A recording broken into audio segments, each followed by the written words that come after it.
Thank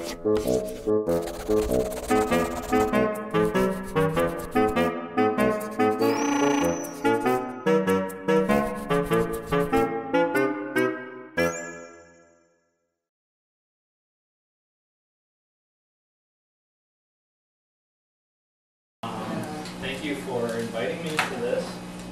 I'm very happy to share some of my research today. I did just graduate from the University of Chicago in the history department. I sort of had a collective advisor committee. In Chinese history, my advisor was Jakob Eifert, who is from Germany originally. And his work is on paper making. His first book was on paper making in Sichuan, and so the kind of craft aspects of it and how this interacted with the state in the 20th century. And then so he's a very empirical-minded historian. Also on my committee was Moïse Postone, who's a Marxian theorist. So he's very theory-minded. And so what I've tried to do in my work is to bring, most historians are very empiricist and are almost have a real distaste for any sort of theoretical approach to the material. And a lot, especially in the last 10 or 15 years, it's really been, historical projects, at least in the United States, have really been sort of descriptive. It's really descriptive of what people are finding in the archives. There's been very little effort to interpret that, to explain that. So what I've tried to do in my work is to incorporate some social theory in an attempt to elucidate the significance of the material and try to explain it. And so my dissertation focused on Shanghai in the 1950s. But in order to set up my reading of the 1950s, I reinterpret the literature on Shanghai in the 1930s. And so in the talk, I'll go through all of this. But what I'm trying to do is map a trajectory of change from the 1930s to the 1950s in an effort to understand what's happening in the 1950s, where the Communist Party is getting its ideas, why these ideas are compelling to the party, and why they're compelling much more broadly than just a narrow group of intellectuals or ideologues or party dogmatists, which a lot of the literature has sort of portrayed the Communist Party as over the last 10 or 20 years. So is that an adequate sort of overview? I'll get into a lot of these issues in the talk. So the talk today, as you can see, Leveling the City, the Crisis of Late Liberal Society, and the Remaking of Shanghai's Urban Space, 1927 to 1958. 1927 is, of course, the year that the Kuomintang massacred the communists. Prior to 1927, Shanghai had really been the center of communist activity. After that, the communists were forced to work underground in the city, and most of their efforts then shifted to the countryside. In 1958 is the first year of the Great Leap Forward. Things really changed under conditions of the Great Leap Forward, so this seemed like a good cutoff date.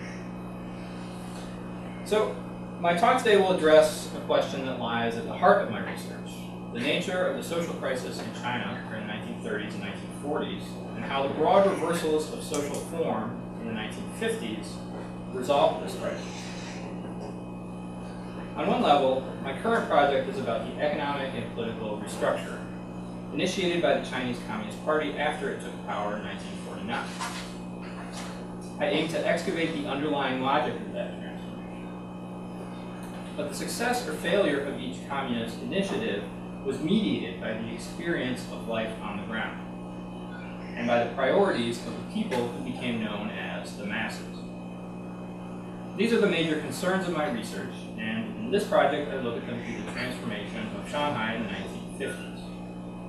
Shanghai provides a particularly sharp contrast between the so-called old and new societies. In the 1930s, Shanghai was known as both the sophisticated and cosmopolitan Paris of the East and the debased and debauched core of the Orient. By the 1960s, Shanghai had become a center of Maoist revolutionary fervor. The jazz clubs were replaced with workers' cultural palaces, and Red Guards marched in the streets, clutching their little red books and railing against Western imperialism. In my work, I look at why this transition took place, relating everyday life among the working class to the larger changes taking place in the city. In this way, I aim to move past the more top-down explanations of this crucial transitional moment, and to complicate the very strong dichotomy between state and society that has dominated the historiography of China for the last several decades.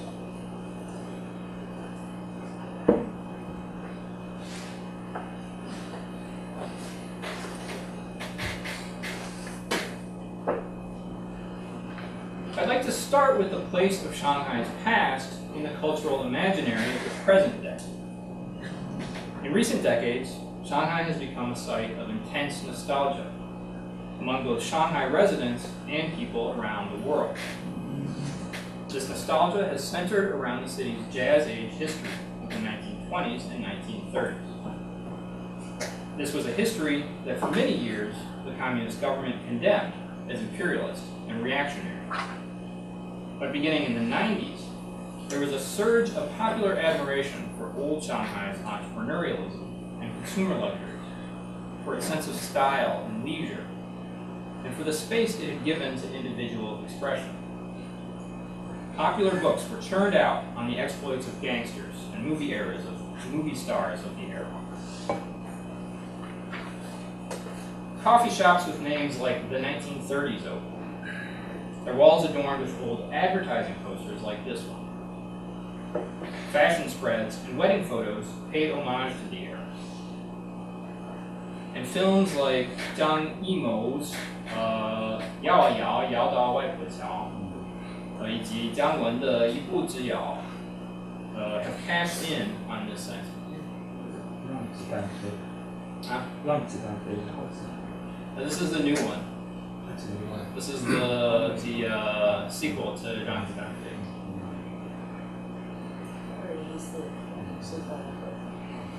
Echoing this enthusiasm has been a great deal of scholarly research on Jazz Age Shanghai among academics on both sides of the Pacific.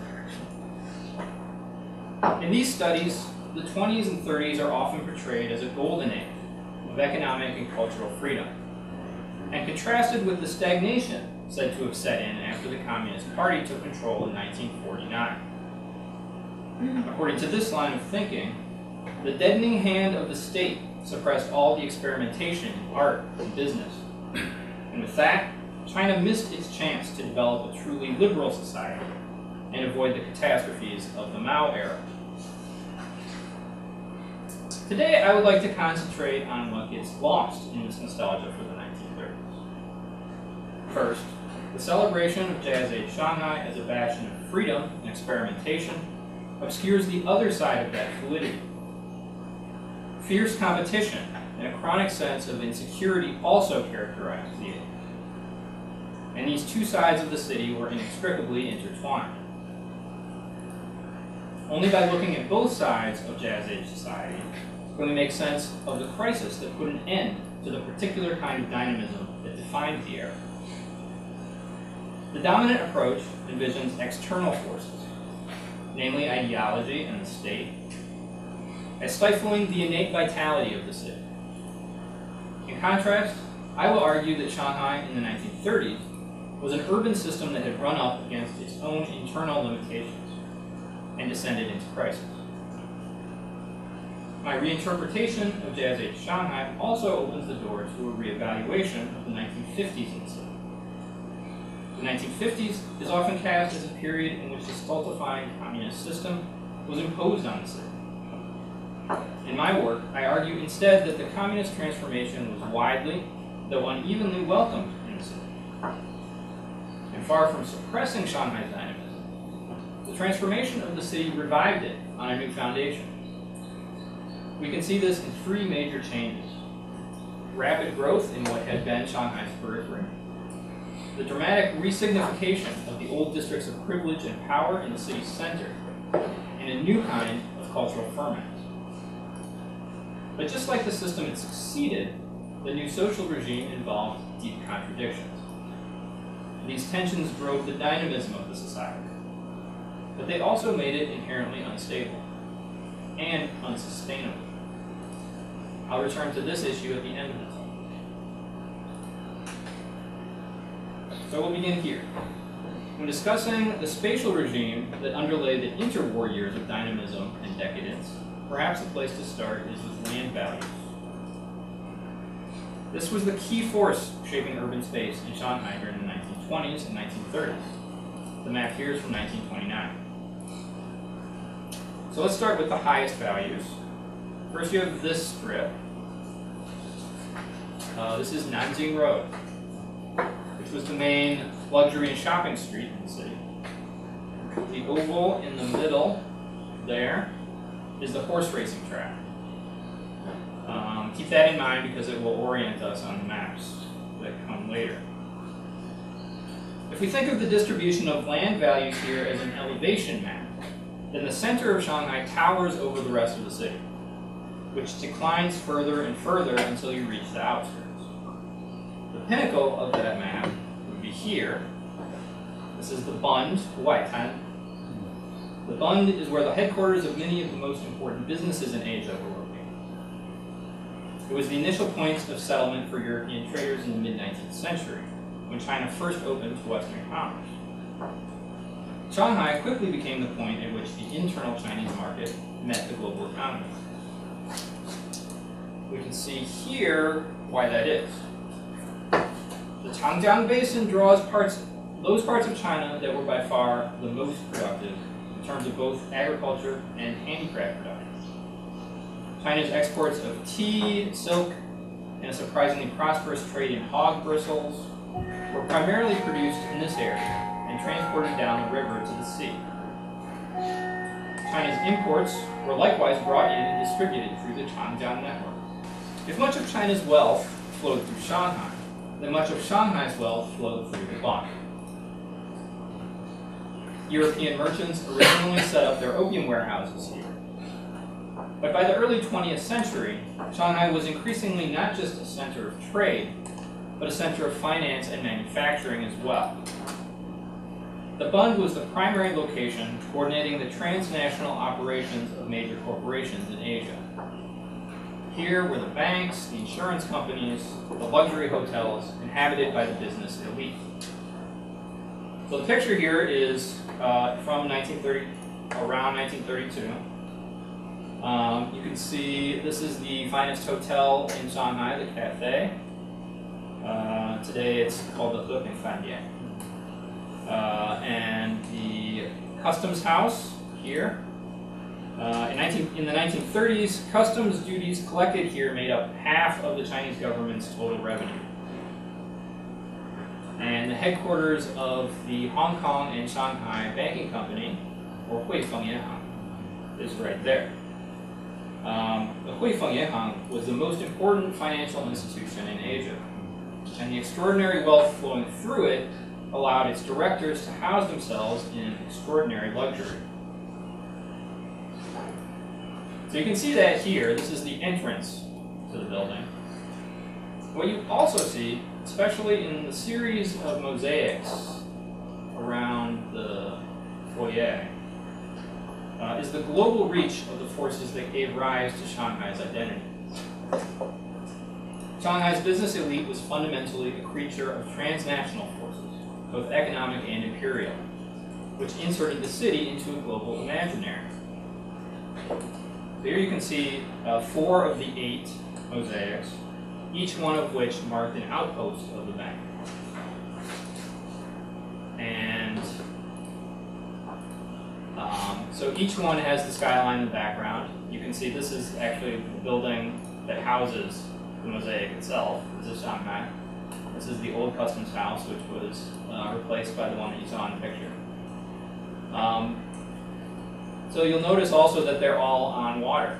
And this kind of represents the centrality of shipborne commerce to the global economy. In New York, you may not see the Empire State Building there because it hadn't been built yet. The most prominent building was actually the Woolworth Building right there.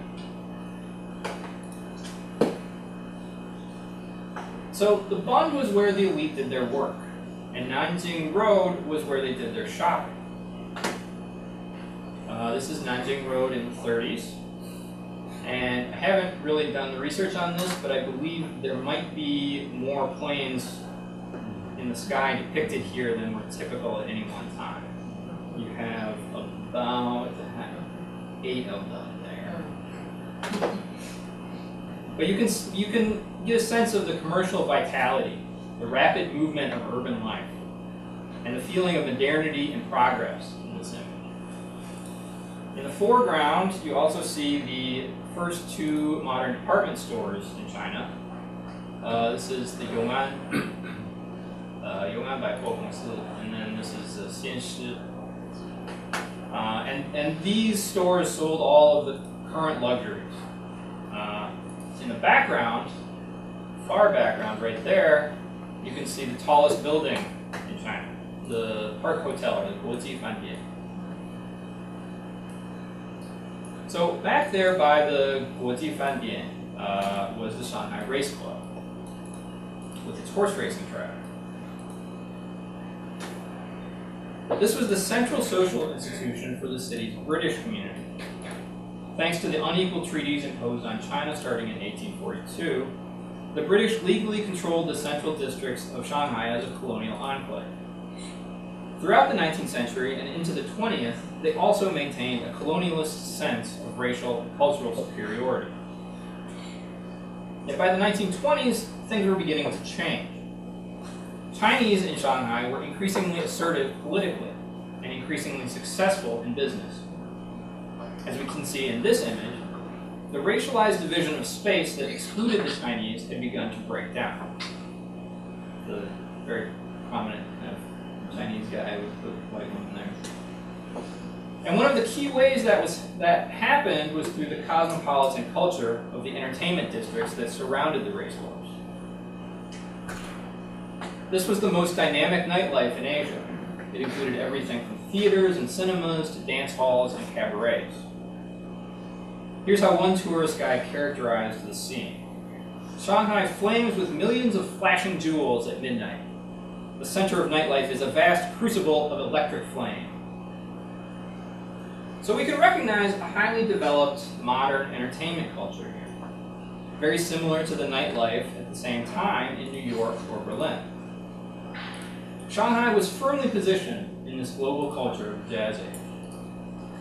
As one Chinese language magazine put it at the time, the same blood flows through Shanghai's veins as in those of the famous cities of the world.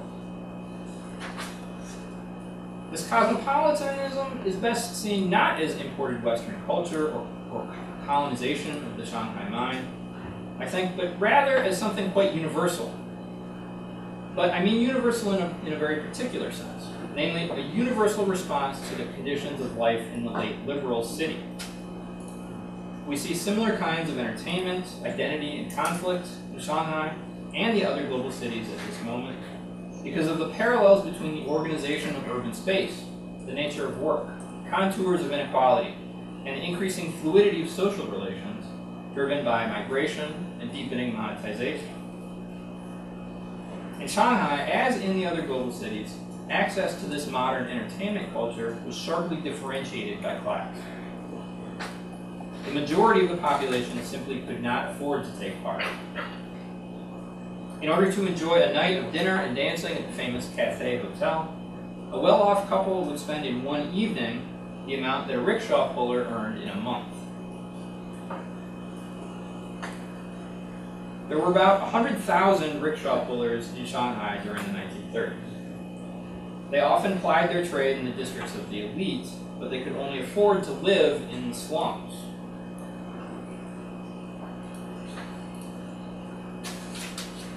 So the slum housing is right here. This is probably a shop of some sort, but these are people essentially living on boats on a creek.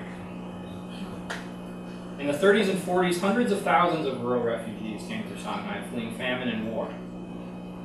Taking advantage of the region's waterways, they arrived on simple wooden boats with reed roofing. They would live here on the creeks until the boats disintegrated. Then they would salvage what was left to make a tiny windowless hut on peripheral land. The muddy ground was often flooded with sewage or industrial runoff. There was a lack of light and ventilation, and these simple structures provided basically no protection from the cold.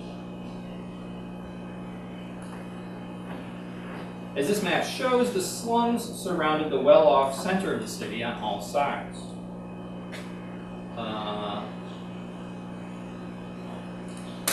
So there you can see the racetrack again. And this is the Bund. And then the slum areas are the little dots here. And so just surrounding the well-off center there.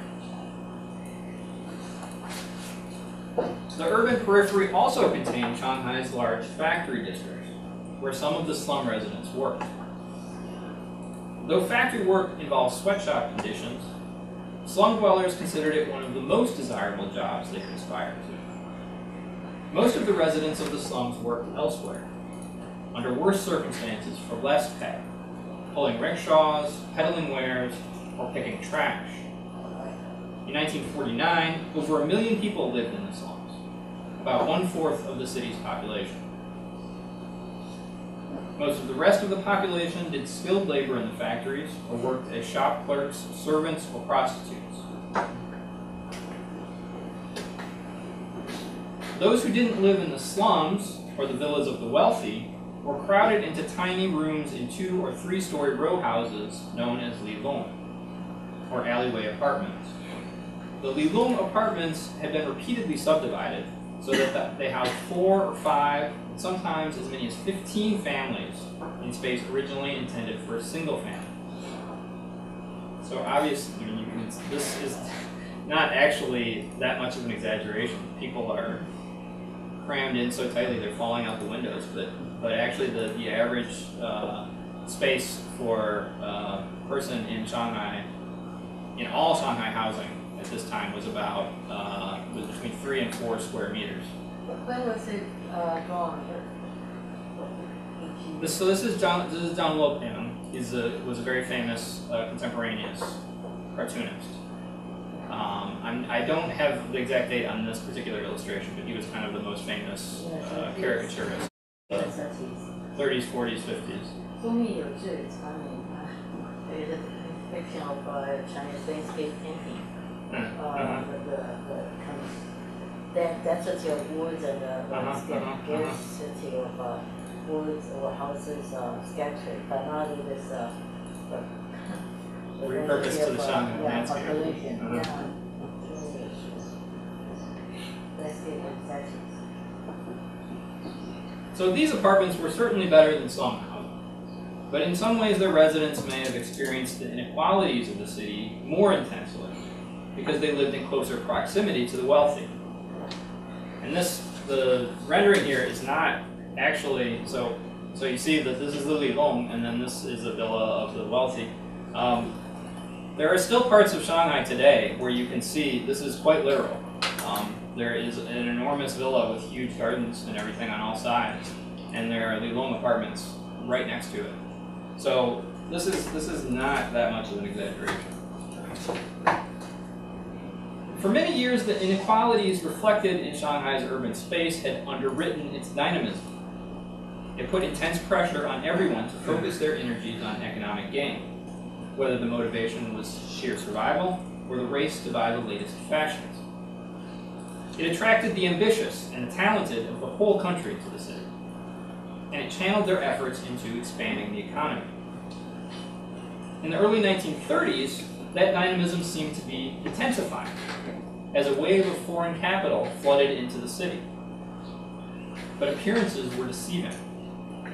In reality, the city had become the last haven for the speculative global economic growth of the 1920s. China was the only major country that used a silver standard for the currency. So when the price of silver collapsed in New York and London with the great stock market crash of 1929, investors looked for safety in Shanghai.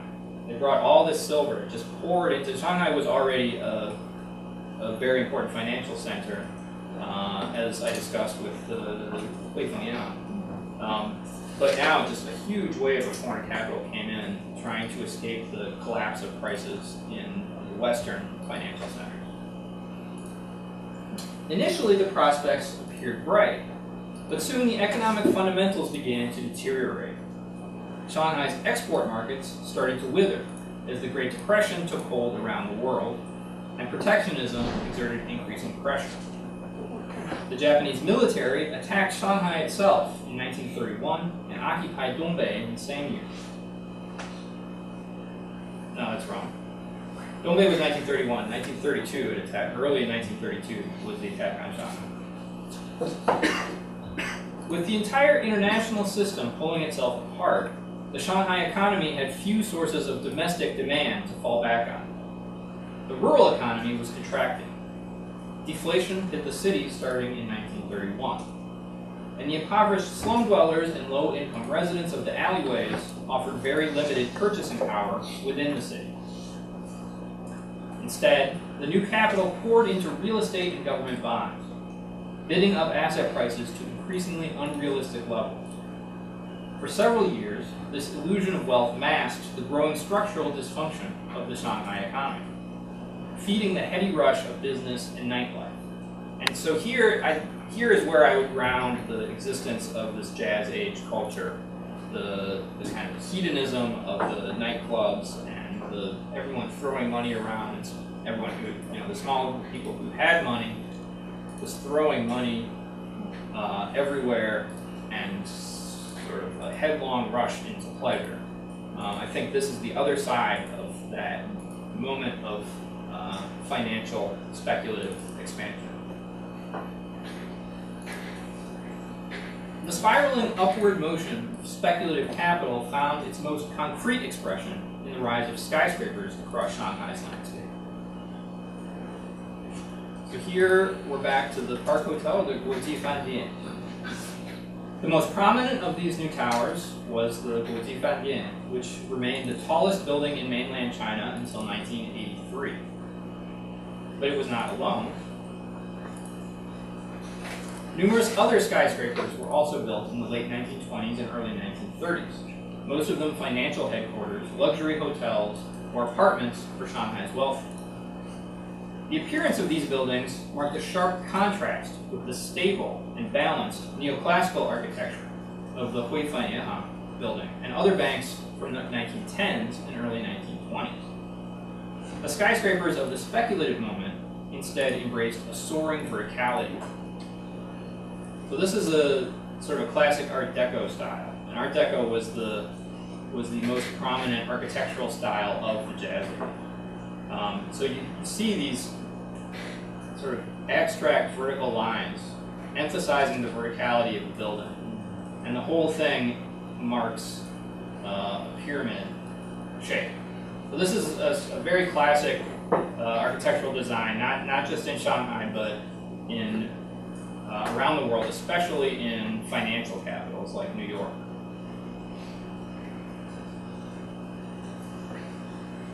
So these emphatic lines are drawing the eye upward. The roof is tapering to a point. These buildings put in concrete form the pyramid-like hierarchy that produced them. The clean, abstract lines of Art Deco mimicked financial firms' purely abstract output, a seemingly endless upward motion of rising valuations. There were also very practical business considerations behind the boom in tall building. With productive outlets for investment exhausted, the surplus capital circulating in the real estate sector drove land prices ever higher. Profitable use of land therefore required piling up ever more saleable space on a single plot. The towers were also responding to the more quotidian desires of their wealthy consumers, to escape from the degraded masses confined to the ground, along with the noise, crowding, and filth that accompanied them. As promotional materials for the Park Hotel put it, guests can not only forget about the clamor of the street, but feel as though they have died and gone to heaven. So what we see here is an urban elite rising further and further away from the majority of the population. And it's doing that financially in the capital markets, culturally in the luxury hotels and the nightclubs, and physically in the penthouses of the skyscrapers. The polarization of urban life increasingly threatened the political legitimacy of the social order. It also undermined the health of the economy.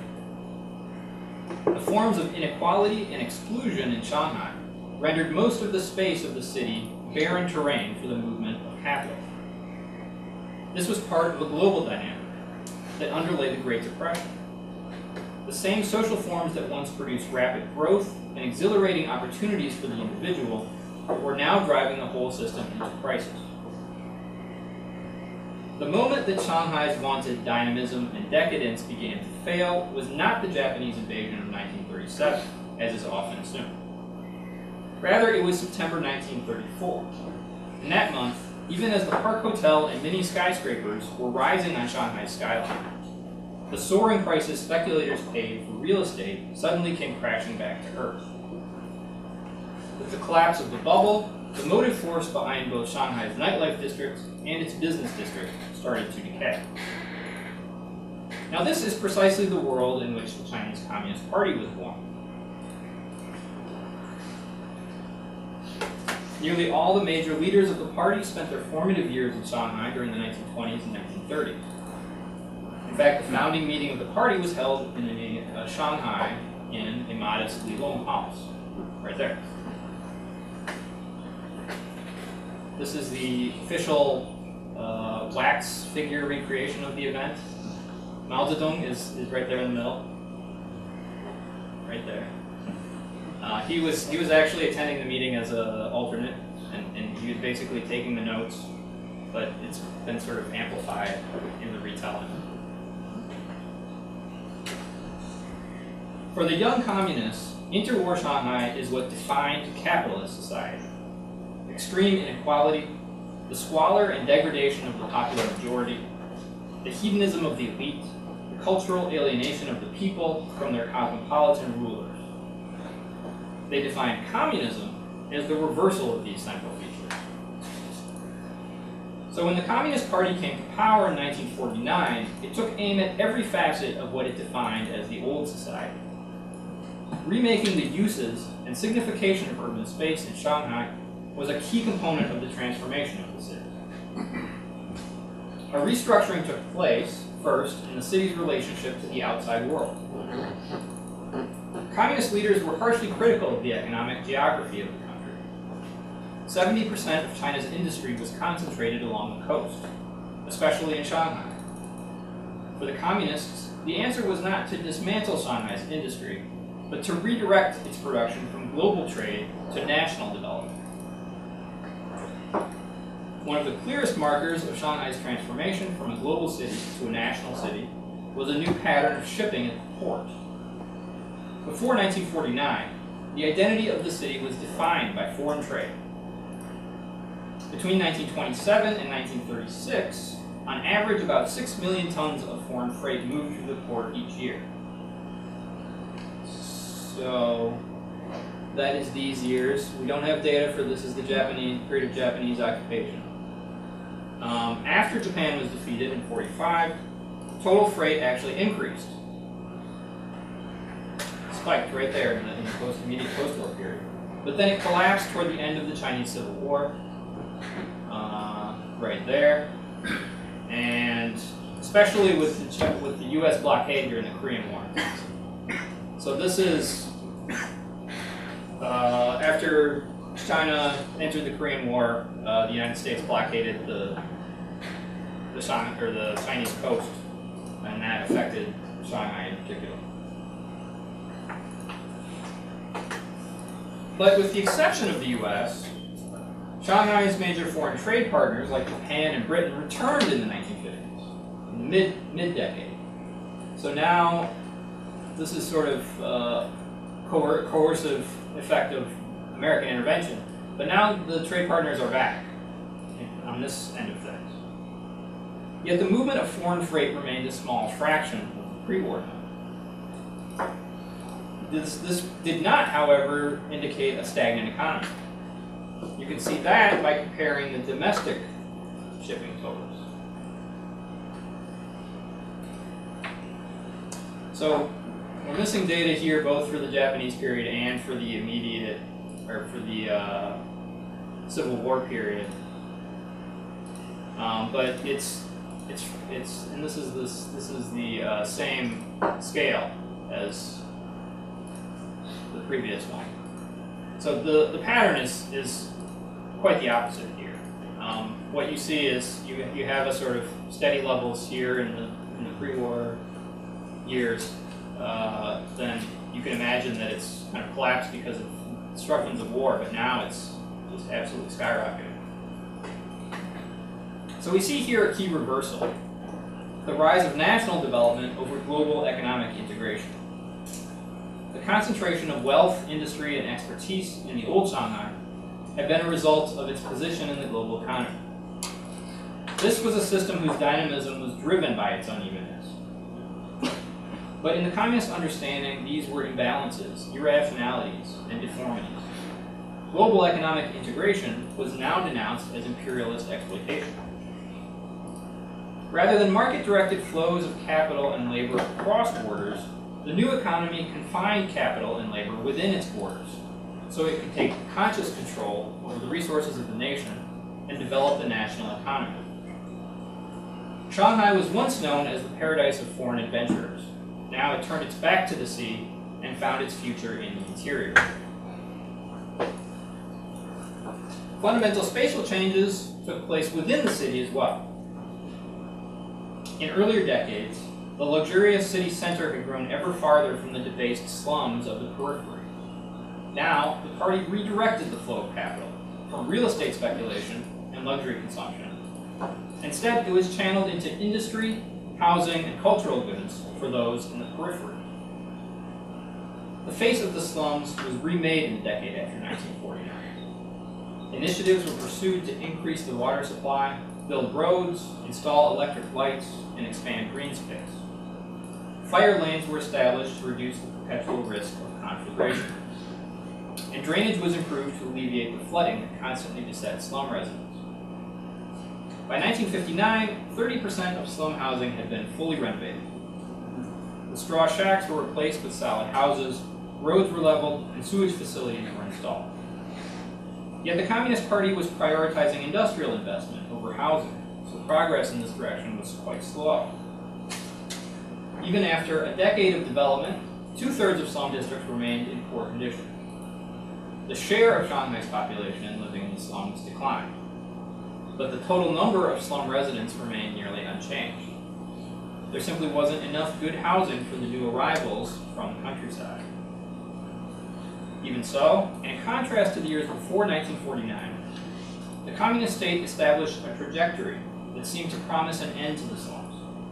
It did this through the construction of the workers' new villages, or 公园新村. These were public housing projects that represented the utopian promise of the new society. They decisively repudiated the slums as the natural housing of the working poor, and stood as a testament to the state's commitment to providing basic necessities. By the end of the decade, nearly 600,000 workers and their dependents acquired apartments in the Goryeo Sinsun. This Goryeo Sinsun was the first of these built. It's in Putuochu, for people who know Shanghai, it's in Putuochu. Putuo. It's northeast. These complexes,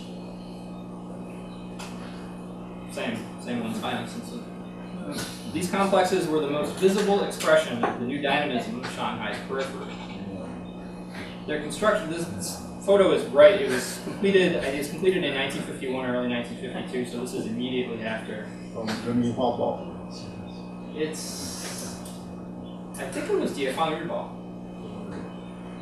So you think it's a propaganda? I use a lot of these materials in my presentation. It's definitely propaganda, but it's also, I mean. But you can see those in the film in the 50s. Mm-hmm. We all think that they did quite well. I mean, special houses. Mm-hmm. There's a bicycle there.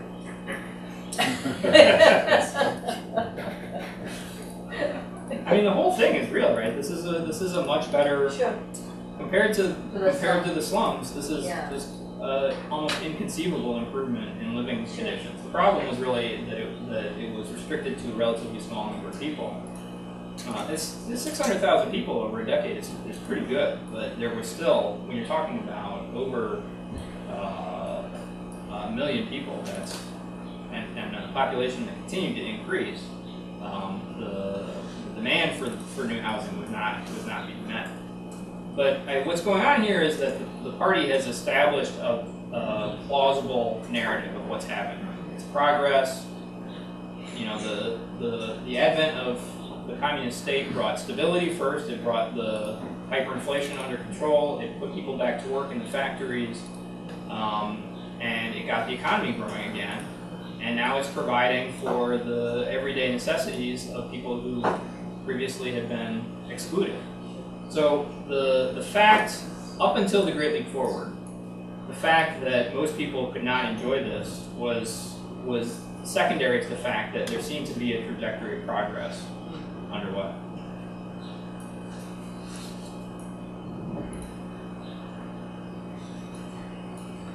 So these complexes kind of redefined the space on the edge of the city, making it the most dynamic part of the city.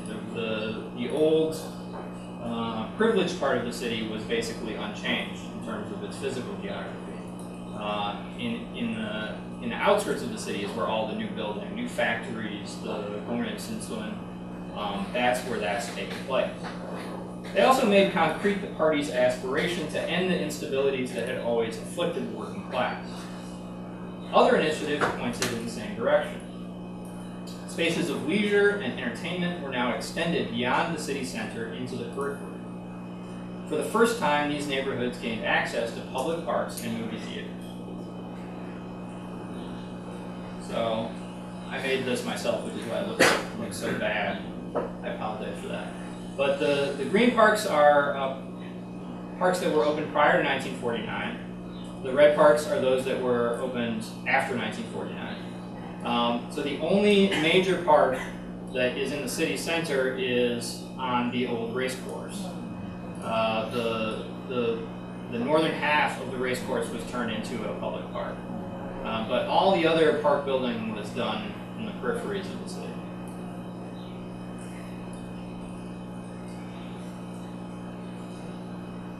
So there you see the race course. You see the same pattern with movie theaters. Again, the blue, this points to where the race course was. It's Remaking now is where it's pointing. And there was a real concentration of entertainment right around the horse track. And then you see a couple of outlying concentrations. But really, and this wasn't just movie theaters, this was also Siju and like theater, drama, nightclubs and bars. Everything was really, really concentrated in this area. So now the black marks are where the new movie theaters were opened after 1949. And this was the third major wave of movie theater building in the history of the city. And as you can see, literally all of them these are all, the major concentrations of industry are right here and right here. And all of this is basically serving people who live in slum areas.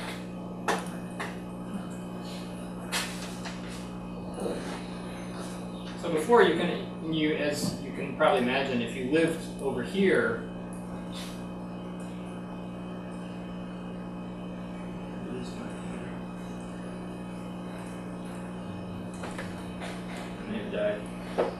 if you lived on the outskirts there, it would have been impractical in terms of how long it would have taken you to get to the center of the city.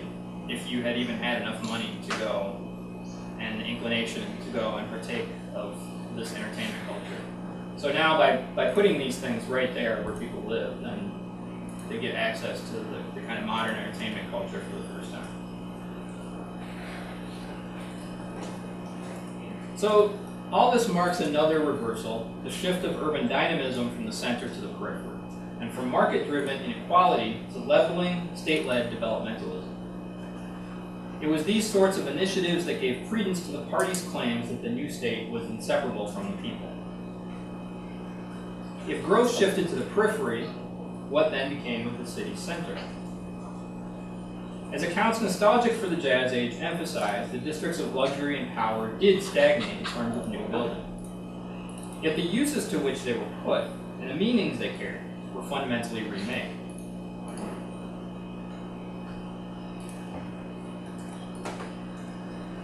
So this is the old Huifeng Yanhang, the Hong Kong and Shanghai Bank Company building. So on the Bund, the corporate headquarters and luxury hotels of the Bund no longer held the business elite. Most of the foreigners departed during World War II or soon after. Many Chinese businessmen took their capital to Hong Kong. Others saw their fortunes ruined in the hyperinflation of the late 1940s. Instead, these buildings were now filled with the functionaries of the planned economy. The Huifeng Yanhang building became the home of the municipal people's government, the Renmin Zone. A red star was placed on its spire, and I don't really have a color photo, but there you can imagine. The mosaics of the entryway, remember the sort of cosmopolitan, the far-flung outposts of the bank, were now understood not as cosmopolitan, but as imperialist. They were covered over with a coat of plaster. Throughout the 1950s, the new state also sought to restructure the nature of shopping on Nanjing Road, to bring the symbolic center of China's commercial modernity into line with socialist values. The transformation of the Yong'an department store is emblematic of this process. Before 1949, it had catered to money consumers, but the fat profits of an earlier era turned to persistent losses with the disruptions of the Civil War and the flight or impoverishment of the old customer base. Initially, Yong'an management refused to recognize the new conditions.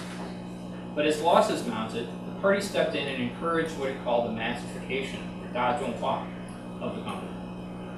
Eventually, management gave in, sold off its luxury goods at cut-rate prices, and began stocking domestically produced mass commodities. Other previously exclusive establishments made a similar shift in their products and clientele. Stores that had once sold the latest imported fashions switched to selling the people's suit, or Renmin. In the West, it gets called the Mao suit, but of course in China it's called Zhongshanzhou. The hotel industry no longer targeted wealthy businessmen, but visiting dignitaries and delegations of so-called people's representatives from the Soviet bloc. One final change in the city center was the creation of large spaces of assembly to host the mass political rituals of the new order. All of these spaces were literally built on the wreckage of the old society's institutions. A venue for performances and political speeches, Wenhua Guangtang, displaced the dog racing track. And the Sino-Soviet Friendship Hall was built on the massive former gardens of one of the city's wealthiest real estate moguls. This is a really classic high Stalinist architecture. Anyone who is familiar with Moscow State University, this is very similar to the tallest educational building in the world. So Soviet architects were brought in to help design this. The largest of the new spaces of assembly was People's Square, Renmin Guangtang, built on the site of the horse racing track. And you can actually see the horse racing club in the background there. Remaking was particularly significant in the political culture of the 1950s. The mass political ceremonies of the communist order were held here. Hundreds of thousands gathered several times each year to take part in carefully planned spectacles, celebrating International Workers' Day and National Day. Each city district would send 10,000 or more people to parade from their factories to People's Square, sometimes marching up to 7 hours. They would arrive at Remaking in military formation, listen to the speeches, and then parade before the bandstand in military-style review. In 1951, nearly 500,000 people participated in Guojingjie celebrations, approximately 10% of the city's population. These celebrations always had a clear propaganda agenda. Here you can see this is from the newspaper. It says 庆祝于向敌人示威, and this is in the context of the Korean War. So the 敌人, the enemies here are the American imperialists. But beyond the immediate slogans, the form of the ritual also conveyed a profound political meaning. As one planning document from 1954 put it, the ceremonies were meant to mobilize and organize the masses to hold demonstrations in order to display and survey our power. So on the one hand, the mass assemblies would reveal to the participants their own power, which was only realized by submerging themselves within the collective. On the other hand, they would enact the unity of the party with the masses. At the same time, the entire process symbolically expressed the new spatial order. The previously excluded of the periphery marched upon the city's center like an invading army, and made it their own by occupying its very center. So here we see another reversal. The resignification of the urban center asserted the dominance of the masses over the individualism of jazz-age Shanghai. What then was the outcome of these reversals? One indication comes from the quite remarkable economic record of the first decade under the Communist Party.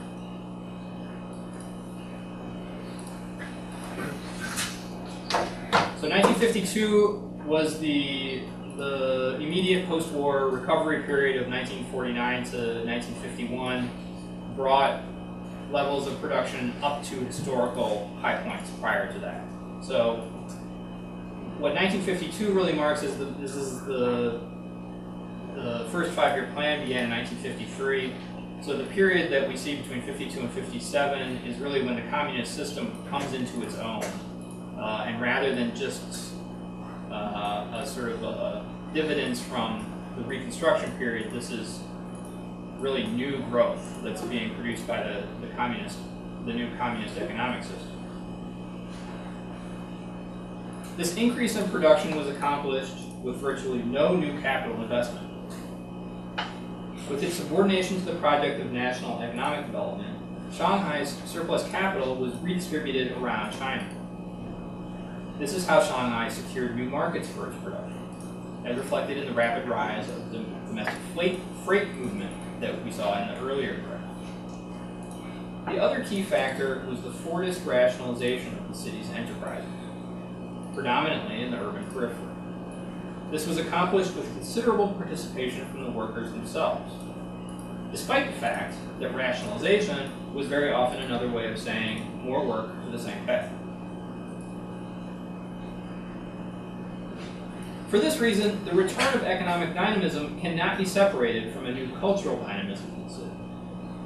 But this was a very different sort of culture from that of the Jazz Age. Energies were now thrown into raising up those at the bottom of society, on the one hand, and on the other hand, attacking all those branded enemies of the people, including the remnants of the old elite. There was considerable enthusiasm in the factories and neighborhoods behind the leveling of social distinctions. Sometimes the party took advantage of it to mobilize support for its campaign.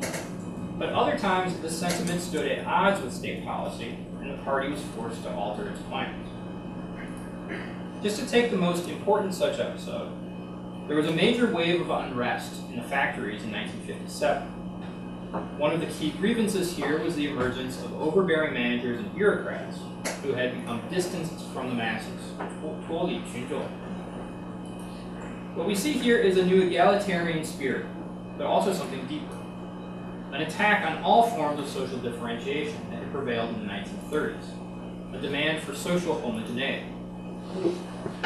By channeling resources that had once gone to luxury production and skyscrapers into industrial expansion, factory employment was extended to nearly half the workforce. This brought with it not just a stabilization of previously highly insecure life circumstances, it also entailed a standardization of experience, with more and more people spending most of their waking lives within the increasingly formalized routines of industrial production.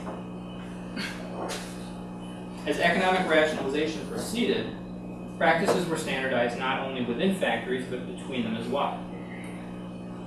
The regularities of large-scale bureaucratic factory life, which had been rare even in the manufacturing sector before 1949, were generalized to the entire urban society.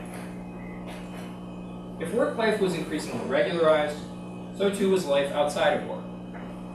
Permanent jobs meant not just the permanent jobs meant not just the benefit of stability for the individual, but also the possibility of putting down roots, establishing a long-term connection with the neighborhood and steady relationships with a fixed group of people. So before, the form of insecurity that one had living in the slums, working a job that could disappear at any moment, there had been constant movement of people in and out of Shanghai between different neighborhoods.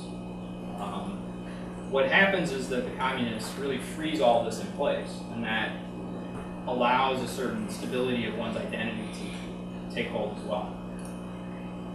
So mass society staunched the fluidity of social position, physical location, and everyday activities that had characterized Jazz Age Shanghai.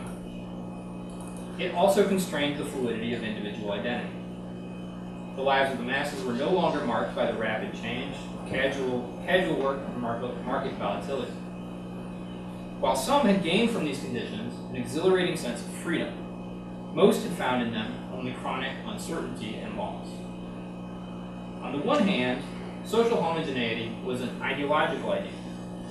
For convinced communists, it pointed to the dream of classlessness. But it was also widely attractive to the slum residents and workers who had always been despised and ridiculed in the old society. It made the idea of inclusion possible for those whose difference had always marked them for exclusion. It's from this standpoint that the communist project could be experienced as profoundly liberating. The aspiration for social homogeneity was inscribed in the cultural and economic transformations of the 1950s, and it restructured the unevenness of the old society into a single, balanced, planned, and productive space. The leveling and standardizing aesthetic was also imprinted on the architecture of the age. It can be seen here in the Zhejiang Di Shangye Hang, which was completed in 1951. Unlike the financial headquarters of the speculative years, with their soaring vertical lines, this building emphasizes the horizontal axis. Its profile is balanced and level. In contrast to the Art Deco of the Jazz Age, no one section of this building's frontage can be differentiated from any other section. It is abstract and homogeneous, representing the same ideal that produced the concept of the masses. On a larger scale, the design of the Goryeo Sinsun expressed the same aesthetic. The straight lines, open vistas, and thoroughgoing standardization of the public housing complexes stood as a decisive repudiation of the clutter and disorder of the slums. The communist spatial regime broke through the impasses generated by inequality and exclusion by opening up new paths for the horizontal movement of capital. By tightly integrating the periphery with the center, hundreds of thousands of people who had previously lived on the margins of city life, off the scraps of the productive economy, were reconstituted as workers, contributing directly to the imperative of rising production, and as consumers of mass-produced goods. This dynamic unfolded institutionally as the fragmented, market-mediated business landscape was remapped into a planned and rationalized urban economy. It also integrated the masses into the new system through new forms of spatial consciousness. where the once excluded had been acutely aware that they would be out of place in the opulent city center, they were now encouraged to believe that all of Shanghai was theirs. The twice-annual assembly of huge numbers from the outlying districts in the center of the city to celebrate and experience the power of the masses gave symbolic heft to such one. Yet deep contradictions within the communist project led to steadily mounting frustrations. The aesthetic of homogeneity ultimately failed to overcome the divide between the periphery and the center. Residents of the city have noted a continuing distinction between those who lived in the two areas. Old prejudices reemerged in the reformed opening period after 1978. The persistence of this divide was rooted in the Mao-era spatial regime itself. Despite the massive changes it underwent, the city center preserved its role in the urban system as the location of work and residence for those who administered the economy. The periphery remained the realm of those they administered. Private businessmen may have been forced off the bun, but their offices were simply taken over by officials performing the same function within the planned economy. Though the masses assembled periodically in the center, at the end of the day they had to return to the outskirts. Taking part in these ceremonies was not simply a momentary escape from the exhausting demand for perpetual labor enthusiasm. It was also a symbolic, but directly experienced elevation of the masses to the center of the social regime. When the workers returned to their factories, they became, once again, just another factor of production. So here there's a real tension between the masses as something that are being administered by the central bureaucracy and something that represents the animating spirit of the social regime. And I don't want to say that one or the other of these is illusory. I want to say that they both exist side by side and generate a real tension in the life of the people of the culture. So in contrast to the workers returning back to the outskirts, the prestige of the city center as a locus for power was intensified by its central ceremonial role in the communist political culture. The new spatial system thus reconstituted urban inequality through a new set, and this helped fuel the ongoing conflicts between workers and bureaucrats that plagued the regime throughout its life. So that's kind of the end of my empirical part of the talk here. I want to talk a little bit more broadly now. In my larger research project, I analyzed the reversals of the Mao era and the tensions within them in several different spheres, including the structure of the urban economy, the politics of labor and protest in factories, and the nature of everyday life. I've concentrated today on spatial aspects, but each of these are deeply implicated in each of the others. There's also a global dimension to this project. Levittown is the quintessential suburban area in New York. It was one of the first suburbs and really symbolizes the 1950s in a lot of ways for Americans. So I haven't really had time to draw this out today, but in my work I position the transition from Jazz Age society to mass society in Shanghai as part of a global trajectory. The key characteristics may have been more pronounced in China, but much of the post-war world likewise saw a movement toward bureaucratizing economies and homogenizing cultures. I see a convergence here on both sides of the Cold War divide. Around the world, the 1950s was distinguished by standardized mass production, technocratic economic administration, and a form of social inclusion premised on cultural conformity. The slogan of rationalization was being promoted everywhere and in every realm of life, from the shop floor to the kitchen. So what are the broader theoretical conclusions? First, economic analysis cannot be split off from culture, and cultural analysis must be related to the economy. I've tried to give a kind of a general impression of my argument here, but in Jazz Age Shanghai, economic growth was founded in cultural instability. But the sense of fluidity in the culture was fundamentally related to speculative financial foundations of the city. The crisis of the 1930s in Shanghai and around the world was not just an economic crisis, but also a crisis of culture and the intellect. An entire social system, global in scope, was overwhelmed by its own internal contradictions and collapsed. At this point, all the old certainties generated by the regularities of the system's reproduction over the years were upended. A state of intense struggle overtook the entire world, driven both by competition over the shrinking pool of resources within the contracting global economy, and by the desperate search for remedies to the chaos. So I think, if you read the literature on the sort of specialist literature on the causes of the Great Depression, it always treats the economy as this kind of separate thing. There were imbalances in the economy, or there were problems with the monetary system, or there was a downturn in industrial production that was amplified by the monetary system. It never talks about what's going on culturally. And what I'm saying is that when we look at the 1930s was not just dysfunctions in the way that the economy was working. It's a complete crack up of everything about these society, every society that we're talking about. China and Japan and Germany and the United States, everywhere everything was thrown into chaos in the 1930s. So this is a crisis of an entire way of life. It's not just an economic crisis. To resolve this crisis, a new system of social reproduction had to be found. In China, the Communist Party called upon the powerful popular memory of the dysfunctions and inequities of liberal society. It offered instead a future that would be well-ordered and fair, but which could only be reached by submitting to the collective and to the imperative of expanding production. The possibility of such a future was rendered plausible at the grassroots not primarily by the party's propaganda, but by a direct experience of the concrete material traces of mass society.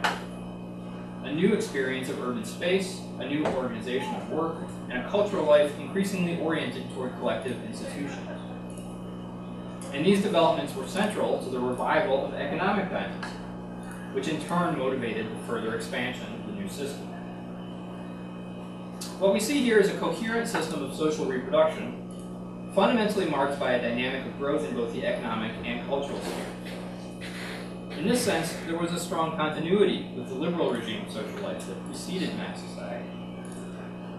It was only by reversing the defining antinomies of liberal society that mass society was brought to life. The collective rose over the individual, homogeneity over diversity, standardization over differentiation. The fluidity of the market was confined within the rationality of the plan. Consumption was subordinated to production. National identity displaced cosmopolitanism. Precisely because the hegemonic forms of liberal society had come to be experienced as oppressive and irrational by so many people, a political project aimed at their reversal appeared to offer liberation. But after 1949, despite repeated attempts to obliterate the now subordinate facets of these antinomies, they remained a ghostly presence in the People's Republic. Mass society's aesthetic of homogenization and standardization developed in tension with the occupational differentiation and social regimentation required by the party's developmental vision. To meet escalating demands for economic growth, factory cadres managed workers in ways that earned them condemnation for being divorced from the masses. The rigidities involved in economic planning and in guaranteeing secure jobs to the workers led to a persistent dual labor market that excluded many from the promises of the new society. The emergence of new tensions and the persistence of old inequities proved an explosive combination in the context of an official ideology that promised abstract equality and organic social unity. Ultimately, the contradictions within mass society led to a new social crisis in the late 60s and 1970s. Like that of the 1930s, this was a global crisis of a global social regime.